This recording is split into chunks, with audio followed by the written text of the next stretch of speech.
welcome to the first ever episode of the Empowerment Zone with myself, Queen the Empowerer.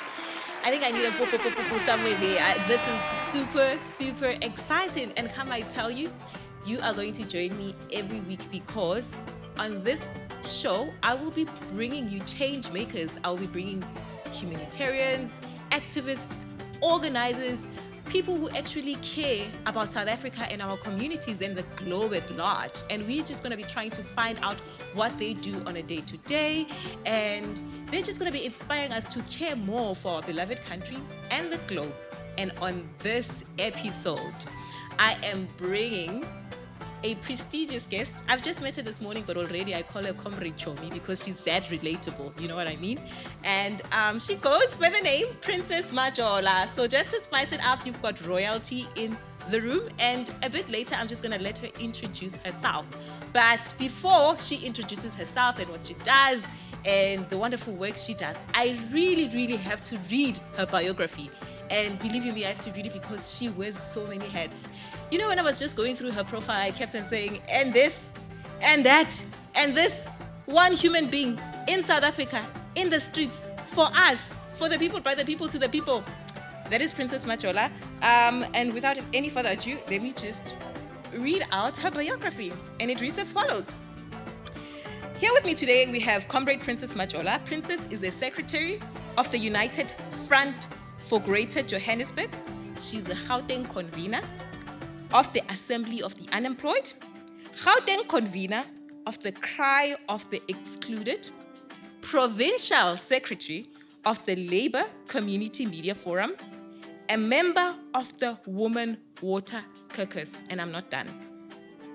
She also is an executive member of the Workers' and Socialist Party and a leader in Jobs Blood Bath campaign. And this is outside her being a mother, being a sister, being a friend, being the comrade Chomi that she is to me.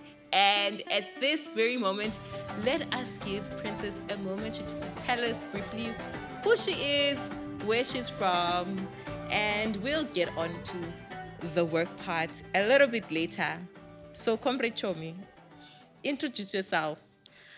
Thanks for having me, Queen. Princess. I'm just Princess. Are you sure you're not Nunu? I'm Princess Manuku Majola. Okay. The nickname Nunu came from my grandmother, actually. Yeah. I was named after my late aunt. So she didn't want people to be calling me Manuku. Because she felt like at some point people will be swearing at me using that name and then they'll be actually swearing at my aunt. Yeah. So yeah, Princess as just Princess. I'm a fun, bubbly person who was born in Soweto in Pimville. Grew up there, majority of my life. Got married, moved to Dobsonville in Soweto. By the way, my maiden surname is Khasi. Okay. So Majola is my marriage surname. Okay. I've got 4 kids, 3 boys who are activists, and 1 young daughter who also calls me Comrade Mama. No. She doesn't call me Mama anymore. Princess being Princess.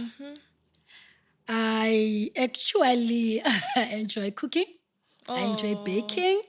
I'm one person who doesn't enjoy washing, but I enjoy ironing laundry. Ooh. Comrade Chomi, I'm going to invite you over to my place. That's one chore I don't like, ironing.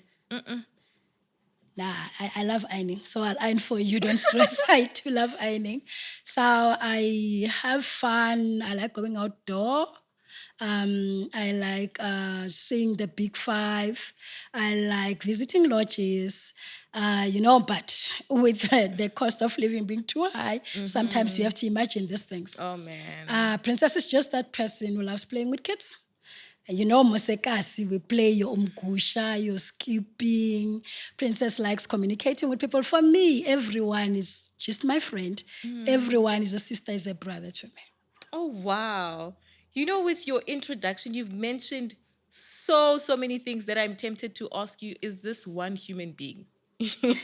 I mean, from family, like I said, to friendship, to your career path, which leads me to the next question as to seeing that you are such a fun person, such a loving person, such an involved person, what made you end up going into the route of being a community organizer and an activist? Let me tell you a secret. Mm. I used to hate politics. But there was this one thing I used to say at home, Mm. that I'm the next or the first Black woman president. And my Mm. family would actually ask me, you being a first female Black president, how so? Because you hate politics. And, sometimes they say things happen the way they need to happen. Yeah. So there was a total shutdown in Soweto Mm-hmm. against electricity cuts.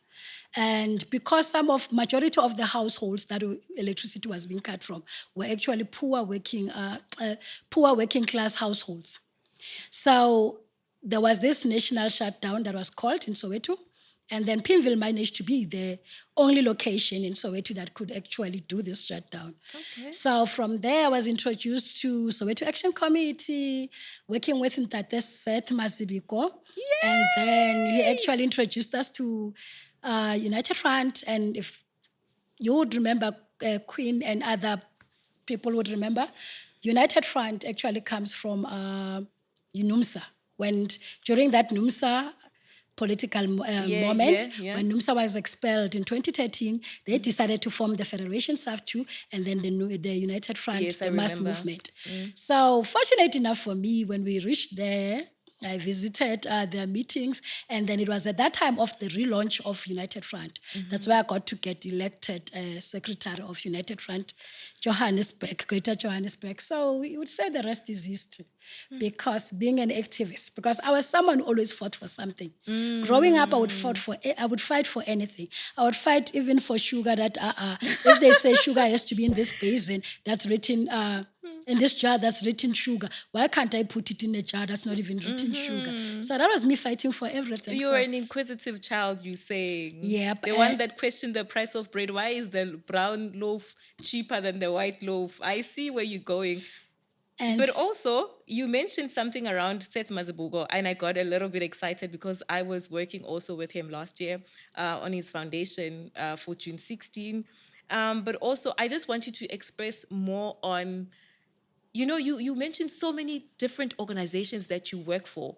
What do you think are the common themes within these organizations? Because I could I could barely work for like three companies. You mentioned like several, and you're still going with like your history. Because as an activist, I feel like you always have a place in whatever type of work you did before. So let me just let you express yourself as to what are the common themes, whether from you that you feel like, okay, every time when I get into this organization, I'm a secretary, or like you said, this is what I'm fighting for. But just feel free to express yourself the best way you feel you can. there's one thing I forgot to mention. Yeah. Princess actually has a calling. I'm supposed to be, or I am a prophetess. Oh, So, nice. according to my pastor, I'm supposed to open a church and become a pastor.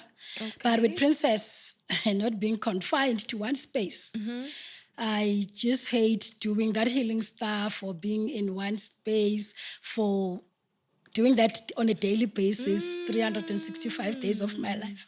So activism became, I could say, the next alternative for me, because Okay. I would still be in a space where I could heal people, because I would still be in a Yeah. space where you are met with different struggles.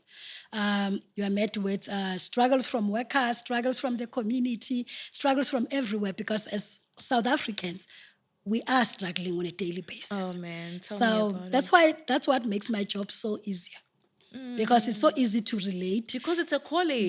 It's a Yes. calling. And now, you mentioned something on spirituality. I just want to know, do you still practice? Yes, I do. Yes, I do. And I think you've somewhat answered something that I've always had in me. I've always believed that most activists actually do have a calling. And like you said, your call is to heal people. Others, their call is to educate. Others is to empower. Others is to, fight, to advocate for what is right, it is somewhat a calling. So I do agree with your pastor to some degree. I'm not sure about the church route. That is totally up to you. But I'm so glad that you do the work that you do in healing this bleeding nation that we have. It is a beautiful country, but we can safely say there is a lot that is going on. And speaking about the lot that is going on this very day that we are shooting this podcast, it's the 29th of April, and we are having much too much, right? We are having a protest at the Gauteng legislature. Just the past Monday, on the 27th of April, we were commemorating Freedom Day. We are going towards May Day, which is Workers' Day, which is the 1st of May. So with all these dates that I've just shared with you, you can tell that here in South Africa, we are having a seriously hectic week. So as an activist and an organizer, what are some of your thoughts around these days? Let's start with Freedom Day, which I don't think it should be celebrated as Freedom Day. Ish. I remember when we talk about Freedom Day, the 27th of April, 1994, because that's where Freedom Day comes from. When people were standing in those long queues, excited and eager to vote, to make sure that their voices are being heard. But now the long queues that we are looking at 32 years into democracy, that's the long queues of retrenchments, the long queues of unemployment, the long queues of housing crises, of no woman or no one owning a piece of land, the long queues of feeding schemes that are being stopped at schools, the long queues of kids that are starving in Eastern Cape and 32 everywhere years else. later. Yes, the long queues of just food prices being so expensive, and whilst we know that people are unemployed, I mean the long queues of no service delivery, the long queues of just suffering and suffering, the long queues of your factory closures. I don't even want to talk about Freedom Day because we are still in this long queue, hoping that someday we will actually get the freedom you're talking about. And when you talk about the march that is happening today, you know, Africa was colonized. I'm just imagining if people are being misinformed and told that foreign or African brothers and sisters We are must coming hate each into, other. yeah. I mean, how are people taking jobs when we know what's the crisis of those jobs, that we were not having jobs in South Africa? And I'm just wondering, when we used to be Africans and love each other, there's this slogan that we chant, Maibuye Africa. I wonder which Africa should come back, because we hate each other as Africans. Imagine. I mean, someone that is in the eastern part of Africa, and because us, we are in the southern part of South Africa, then we think that this is our country. Other African people from other parts of Africa shouldn't be here. So I think all of us, we need to sit down, self-introspect, and actually ask ourselves, especially comrades, when you chant Maibuye Africa, which Africa do you want? Ouch, ouch, ouch. I hope all the comrades out there at Machumat get to listen to this, because really, you've spoken a mouthful. I don't even want to mess it up, you know. But also listening to you and stating all these crises that we keep facing 32 years later into democracy. One of the things that you touched, and I foresee you being passionate about, is the issue of unemployment. And like we said, that we are approaching a Workers' Day, which is on the 1st of May. So I see you work with another organization, the Jobs Bloodbath Campaign. Yes. Yeah, and I'd like you to tell us more about that organization. How do you guys work? How does it solve the problem of unemployment or raise awareness in that area? Solving the crisis of unemployment, we're still getting there. Yeah. But it actually raises an awareness in a way that, normally people or organizations fight in silos. There'll be that trade union fighting in their solo, fighting for retrenchments, fighting for wages, and then there'll be unemployed people fighting on the sides, fighting for unemployment, and maybe getting not contractual work, but decent work. So we're actually trying to combine the two, and actually trying to show people that the working class, that we need each other. Because if you're retrenched, then you become unemployed. So we are also trying to make sure that all those factories that are being closed, all those companies that are leaving, it's up to us to have factories that are actually poor working class owned. Factories that we are the ones, because at the end of the day, they normally ask, who has the power?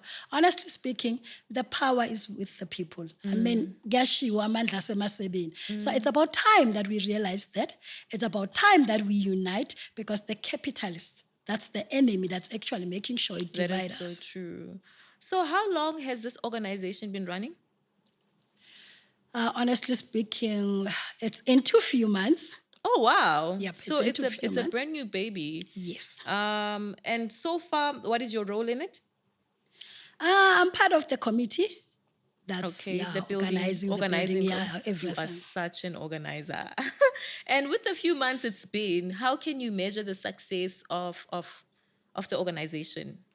Yeah, I would say 80%. Oh wow! Because, at first workers would be that side, unemployed people would be that side, and we would never feel that we are fighting for a common cause. But now the way we are so united and the way that at least we are showing rhythm, we're just hoping that maybe we could pray for resources so that we have resources to actually occupy these factories, because that's what's needed. I mean, at some point, unemployed people would ask you, but we do have things that we can produce in South Africa. But yet those things are being mined or extracted from here, being sent overseas to be refined and something like that, and then being brought here. But that is something that if we were united, we could do it here.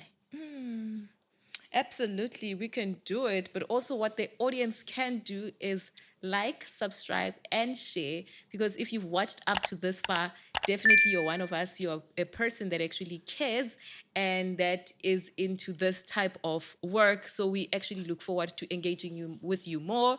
And yeah, I mean, the next topic that we are addressing is around climate change. I mean, as an activist, you end up finding yourself in spaces like climate change, and we've been having a debate around fossil fuels where we're saying we should stop using fossil fuels because we can see how much they are affecting us as a people, right? And we just spoke about unemployment. I mean, we spoke about May Day, which is Workers' Day. I just want you to share your take, because we have people who are saying, it's going to take away jobs, but we also know that we also have a lot of alternatives that we can use instead of using fossil fuels. So what's your take on that? I remember growing up in school, you'd be taught about climate change. Yeah. But back then, you would be told about pollution, the ozone layer being harmed, and those things. Huh? Then Sorry, growing up, without revealing your age, you are the era where you used to be forced to cram photosynthesis. the yes son of That that era. generation, that age group. Yeah. Anyway, I don't hide my age. I'm Oh the yeah. last generation of the 70s. So, A princess indeed. yep. So, growing up then, now being in these spaces, you get to hear of fossil fuels, you get to hear of this and that. And then I remember in communities when you try to preach this, they would tell you that, that's a white man thing. Yeah. It's not for us. Then you go into communities teaching them about, but seriously, now we have a crisis where we have Princess. 4 seasons In one in day. Gauteng in one In day. one day, How princess, does tell that me work? about it. So with things like that, when it's hot, it's extremely hot. The floods that we are having in KZN. I mean, recently we are hearing tremors or the earth shaking. We don't know if it's an earthquake or what's happening. So then we get to understand that really there is climate change because of the burning of coal, the drilling of coal, the burning of oils, all those things that are actually making sure that there is a climate change that we have. I know the climate crisis, like I said this morning, I was like, I miss summer. I don't know if last year I've ever experienced summer, because what I just remember is experiencing winter, a lot of cold, and a lot of rain. So definitely, climate justice is one of those things that we really, really need to start paying attention to, educate ourselves as people. And I'm so glad that we have people like yourself who says they are from the late 70s, but they are so conscious because we have a lot of people in our neighborhoods who still think in Dwabelung, who still say things like that. Even when we are seeing now the physical consequences and we are saying, but what is happening to the climate? And, it can go as far as damaging our health, and it even affects the unemployment that we are speaking about, because I mean, think about farmers. There's certain work that needs certain climate conditions, and it is very imperative that we really look into this climate justice thing. Yes, it is because also I understand the fact that workers are scared that they lose jobs. Yeah. But I'm saying maybe these companies that are behind burning of fossil fuels, they should be regulated. Yeah. They should. I mean, the amount of drilling, the amount of burning oils they are doing should actually be limited and actually be monitored, so that we should. I mean, they also know. They also know, these companies, that whatever they're doing is actually hazardous. It's actually dangerous Yeah. to the climate. It's actually causing the climate change, and them being aware, they should also be taught, or they should be also told, that there is an alternative, which is renewable Yes. energy, which is your solar panels. But Of then, course. to be honest, also we know that we can't be living on renewable energy only. Only. So we need to combine the two, but For for starting, yes, for starting, and then maybe in regulation, the like longer you're term. saying. Yes, absolutely. I'm all for regulation, but I'm also all for ensuring that people know, because you mentioned something that's very vital, that our people are scared that they might lose jobs. What makes people scared is lack of knowledge. They perish because they lack knowledge. So the more they're informed, the more people like you and myself and the people who are watching the show actually educate people that actually there are alternatives, it becomes the easier. Then the fear goes down and we start exploring those alternatives, and perhaps we protest together with you to start demanding that we start using those alternatives. But I mean, we've spoken a mouthful, and I can tell that you are patriotic like myself.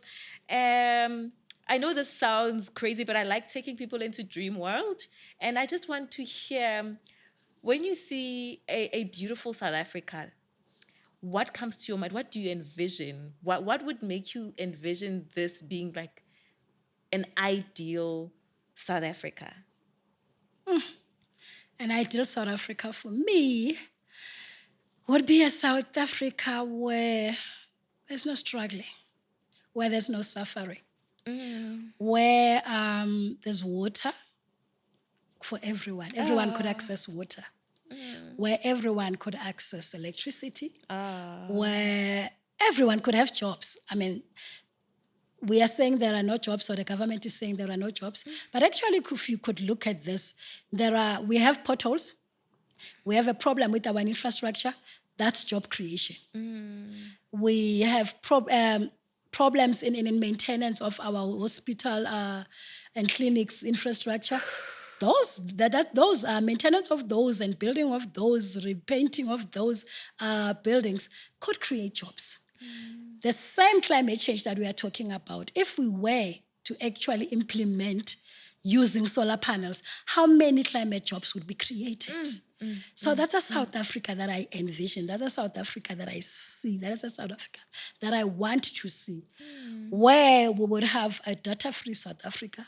Because, I mean, it's a crisis having to apply for a job using data that you don't even, data is expensive. It's We very can't even afford. expensive. And we know that there are this satellite spots where they've installed those data, they call them what? Data spots or data Yeah, what? they're busy on the But- roads everywhere installing those. And Yeah. remember, those things are installed and in municipality offices, libraries, and then kids and youth and everyone who wants to connect to the internet has to stand in the streets. Imagine That in this creates- unsafe South Africa where the crime level is so high. That's Why true. can't they just connect it in our communities for everybody to be able to access? Me and you should ask the We government should. that. We And I should think ask the we are in the government. right platform right now.